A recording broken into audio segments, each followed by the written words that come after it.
In the kingdom of Long Trellis, the king and queen observe a circus performance, but the queen seems uninterested. The mood changes when one of the performers reveals her pregnancy, upsetting the queen, who retreats to her room in tears due to her own infertility. The king follows, apologizing and explaining he was unaware of the performer's condition. Later, a necromancer offers a solution, suggesting that for new life to arise, someone else must die to maintain balance. Desperate, the queen is willing to try anything. The necromancer outlines the conditions: they must kill a sea monster in the lake, extract its heart, and have it boiled by a pure girl without any witnesses. Consuming the heart would lead to immediate pregnancy for the queen. At the lake, the king dons a diving suit and goes underwater, discovering a massive white creature. He cautiously approaches and uses a spear to wound it, causing the monster to howl in pain and thrash around. In the midst of the struggle, the king sustains a fatal blow from the creature's tail, and both bodies are later retrieved from the lake. However, the queen, seemingly indifferent to her deceased husband, waits for the guards to obtain the beast's heart and departs with it. Back at the castle, they find a pure servant from the staff and leave her alone with the heart. As she immerses it in boiling water, she gasps, feeling a magical transformation in her belly. She is becoming pregnant. The queen devours the cooked heart without hesitation, also becoming instantly pregnant. That night, both women give birth simultaneously to a pair of healthy boys. Despite a grand funeral for the deceased king, the queen remains focused on her son, showing little concern for the mourning. 16 years later, the queen's son, Elias, has grown into a lively teenager with distinctive white hair. The queen keeps a watchful eye on him, prompting Elias to escape her obsessive attention by navigating the castle labyrinth until she gets lost. Subsequently, Elias encounters Johann, the servant's son, who bears a striking resemblance to him. It's almost as if they were siblings born from the lake creature. The boys, sharing a strong connection, enjoy spending time together, particularly swimming in the lake where they can stay submerged for extended periods. Despite their bond, castle guards consistently intervene, separating them. Unhappy with her son associating with a peasant, the queen threatens Johann's mother with banishment if the boys are seen together again. Elias, treating Johann like a brother, pleads with his mother to spare Johann and his family. However, this angers the queen even more, leading her to forbid Elias from spending time with Johann. Disobeying his mother's orders, Elias continues secretly meeting Johann. One day, while chatting with Elias, the queen detects something unusual about his scent. She follows him discreetly to Elias' room and discovers she had actually spoken to Johann. Delighted by the revelation that people can't differentiate between them, the boys envision their future, planning to alternate ruling the kingdom as a unified king. Johann even contemplates granting a noble title to his mother and providing her with her own castle. Their conversation is abruptly halted when the queen knocks on the door. Johann swiftly conceals himself, and Elias invites the queen in. A possessive queen reminds her son that no one will ever love him like she does, expressing a clear unwillingness to share him. After her departure, Elias reveals a secret passageway to Johann, leading him back to town through the slaughterhouse. However, as Johann navigates the passage, he is unexpectedly struck from behind, discovering that the queen had been lying in wait to kill him. A struggle ensues as Johann evades her attacks, ultimately managing to escape by concealing himself among the meat. This harrowing encounter prompts Johann to realize he isn't safe there, and to prevent endangering his family, he decides to leave the city. Observing Johann's departure from the castle, Elias rushes out to intercept him, but Johann refuses to stay. Despite this, Johann empathizes with Elias's concerns and leaves him a gift to ease his worries. By piercing the trunk of an ancient tree, water flows out, and Johann instructs Elias to visit the brook daily. Clear water signals safety, while dirty water indicates danger. Following Johann's departure, Elias diligently monitors the water daily and ensures other children do not contaminate it. One afternoon, his horror intensifies as he discovers the water turned a bloody red. Without hesitation, Elias departs on a horse to search for his friend. The queen, informed of his escape, swiftly organizes a search party that delves deep into the woods, yet Elias remains elusive. A few days later, Elias arrives at a small town where everyone joyfully embraces him, mistaking him for Johann, who has been missing since venturing into the woods days ago. Simultaneously, the necromancer revisits the queen, proposing a new deal: he will bring her son back in exchange for a sacrifice. The queen, without seeking additional details, promptly agrees. Meanwhile, Elias roams the woods in search of Johann, who is actually stranded down a cliff. Having fallen and injured his leg, Johann attempts to respond to Elias's calls, but Elias remains unaware. Instead, Johann attracts the attention of a monstrous creature, landing in front of him and attempting to attack. Terrified, Johann, dragging his injured leg, seeks refuge inside a cave opening, but the creature exacerbates his injury. In that moment, Elias appears, causing the monster to freeze. Elias seizes the opportunity to stab it with his knife. Subsequently, he assists Johann in exiting the cave and accompanies him to his new life in the small town. Meanwhile, the creature transforms, revealing itself to be the queen. Simultaneously, in the kingdom of Strongcliff, the king is renowned for his promiscuous lifestyle, always surrounded by women catering to his desires. Despite this, he has yet to find a worthy candidate for the title of queen. One day, he hears a captivating voice singing a beautiful song. Spotting a peasant woman in the distance, he calls her over, but she quickly retreats into her home, deepening the mystery and heightening the king's interest. To explore this fascination further, the king sends a messenger to the woman's house with a valuable necklace as a gift. When the messenger arrives, a bucket is pushed through the window for him to leave the gift in, as the woman refuses to leave her home. Unbeknownst to the messenger, the woman is Dora, residing with her sister Emma. Both elderly and unattractive, they avoid venturing outside. Surprised by the necklace, Emma suggests returning it, but Dora insists on keeping it as it makes her feel beautiful. Later in the evening, the king arrives at their door, seeking the woman with the enchanting voice. Using persuasive words and promises of rewards, he attempts to convince her to engage in intimate relations with him. Emma suggests sending the king away, but Dora, hopeful for a better life, is unwilling to miss the opportunity. Despite this, Dora doesn't want the king to see her current state. She tells him to return in a week, promising to show him her finger. Desperate, the king agrees to the arrangement. Throughout the week, Dora attempts to improve her wrinkled finger by trying methods like dipping it in burning wax and applying medicinal herbs, but the result is only further uglification. When the king returns, Dora panics and grabs Emma's hand, realizing it is smoother because Emma habitually sucks her fingers. Hastily, she drags Emma to the door and presents the finger to the king through the lock. The king enthusiastically kisses it and requests more.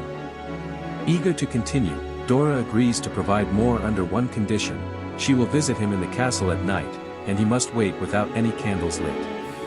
Despite his desperation, the king agrees and hastens to the castle to extinguish all the candles. Meanwhile, Dora instructs Emma to disguise her wrinkles by gluing them and pushing them behind her back to create a younger appearance, unnoticed in the darkness. Dora enters the castle, reaches the king's room, and promptly lies down on the bed under the blankets to conceal her body further. The king joins her, and they engage in intimate activities for a few hours. After Dora falls asleep, the king lights a candle to inspect her more closely, only to be horrified by the sight of an ugly, wrinkled woman. He brands her a witch, accusing her of deceiving him, and calls the guards, who promptly toss Dora out of the window. Fortunately, still wrapped in blankets, she becomes entangled in a tree, preventing a crash to the ground. A passing wandering witch discovers Dora hanging and, after a hearty laugh, assists her down. Observing Dora's sorrowful demeanor, the witch offers comfort by breastfeeding her. After the witch departs, Dora undergoes a transformation: her skin becomes smooth, and her hair grows long and red, emerging as a beautiful young woman. While Dora absorbs the shock of her new body, the king and his entourage enter the woods for a boar hunt. However, the king becomes captivated when he sees Dora, instantly falling in love. Later, a castle servant visits Emma's house, delivering an exquisite outfit and an invitation to the royal wedding. Dora is marrying the king, and Emma is requested to attend. Adorned in the dress, Dora arrives at the castle, feeling somewhat out of place but relishing the festivities. Spotting her, the king whisks Dora into another room, revealing the events and assuring a better life for Emma as queen. After the celebration concludes, Emma, feeling lonely without her sister, sneaks into the royal chamber. She pleads with Dora to let her stay, but Dora declines, explaining that their apparent age difference would undermine the belief that they are sisters.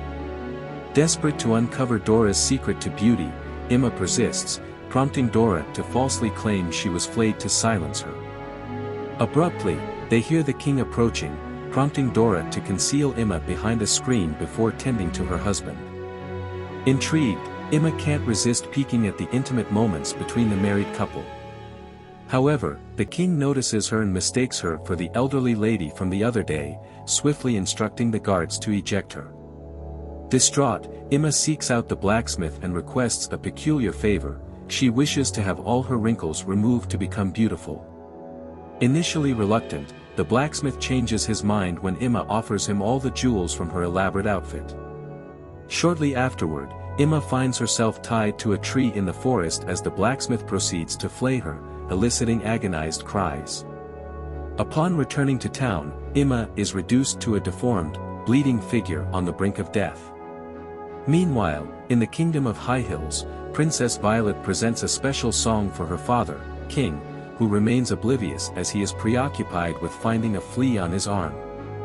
The tiny insect begins leaping around his body, capturing the king's amusement, and he keeps his focus on it until successfully catching it. Once Violet finishes her performance, the king takes the flea to his chambers, where he adopts it as a pet. He arranges an adorable box for the flea to sleep in and goes as far as pricking his own finger to feed it his blood. As the flea grows, the king imparts new tricks to it, such as pulling a small clockwork carriage. This newfound obsession leads him to neglect his royal duties. Over the weeks, the king starts taking the royal dinner to his quarters, where the flea has now grown to the size of a pig. One night, he summons the court doctor to attend to the flea, which has further enlarged to the size of a horse but is ailing. The doctor, perturbed, follows instructions and delivers unfortunate news: the flea has perished. The king embraces his beloved pet and implores the doctor to keep the demise a secret. Later on, the king announces that he has discovered the ideal method to secure the best husband for Princess Violet. He hangs up the flea's skin in the throne room, pledging that the first man to correctly identify the animal it belonged to can marry his daughter. Violet opposes this plan, expressing her preference for choosing a partner based on personality, but the king disregards her desires. One after another, men attempt to guess the origin of the oversized piece of skin, but none can fathom it belonging to a bug. Suddenly, a savage ogre appears and, owing to his acute sense of smell, identifies the skin as that of a flea. The revelation shocks everyone, and the king is compelled to uphold his promise, causing Violet to flee in tears.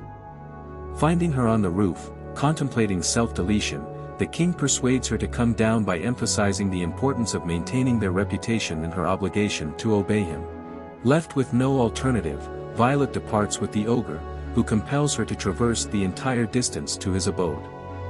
Weary in the midst of the forest, Violet is lifted by the ogre, who carries her the remainder of the journey. Eventually reaching the summit of a cliff, Violet discovers her new residence to be a squalid cave adorned with human bones. She attempts to avoid the ogre and his unappetizing food, but his patience wears thin, and he forcefully takes her to his bed. Days elapse, and Violet is left disheveled and despondent. One morning, she spots a woman on the opposite cliff gathering herbs and implores her for assistance. Though the woman is unable to help from that distance, she pledges to return with aid. Later, the woman returns with her entire circus artist family. A member of the family throws a rope to bridge the gap between cliffs and traverses it with acrobatic flair, reaching Violet. He lifts her, carefully walking back on the rope. In the meantime, the ogre returns and pursues them, maneuvering on the rope using his hands. The acrobat moves swiftly and successfully reaches the other side with Violet before the family cuts the rope, causing the ogre to fall. Subsequently, the family transports Violet away in their carriage, allowing her to rediscover joy by witnessing their performances. Regrettably, the ogre has survived and reappears, leaping into the carriage to assail the family. He swiftly claims 3 lives, prompting a terrified Violet to seize a knife from a basket and flee with the surviving members. Enraged, the ogre resumes the pursuit, and the group attempts to conceal themselves. As the ogre closes in, guided by his sense of smell, one of the artists consumes alcohol and breathes flames onto the ogre's face. Regrettably, this fails to deter him, and the ogre launches another attack, swiftly dispatching the remaining family members. Alone and vulnerable, Violet tries to escape, but the ogre easily tracks her down. To avert her demise, she feigns acceptance, calming him before climbing onto his back to return home. However, once he moves, she employs the knife to slit his throat. Meanwhile, at the castle, the king has been ailing since he lost his daughter, but upon learning of her return, he hastily rises from his bed. In the throne room, everyone is astonished to see Violet holding the ogre's head and kneels in deference to her newfound power. Even the king follows suit, expressing remorse for not heeding her earlier. In due course, Violet is crowned Queen of High Hills. Elias attends the coronation to represent Long Trellis, being the last remaining royal. The King of Strongcliff also graces the event with Dora, who suddenly notices an unsettling transformation. Her skin is reverting. In a panic, she flees from the ceremony, unbeknownst to Violet, who is captivated by an acrobat walking on a fiery rope as a tribute to the family that rescued her. Thanks for tuning in to our latest video.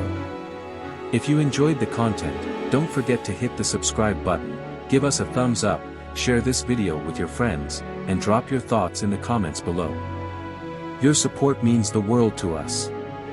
Stay tuned for more exciting content. Until next time, happy watching.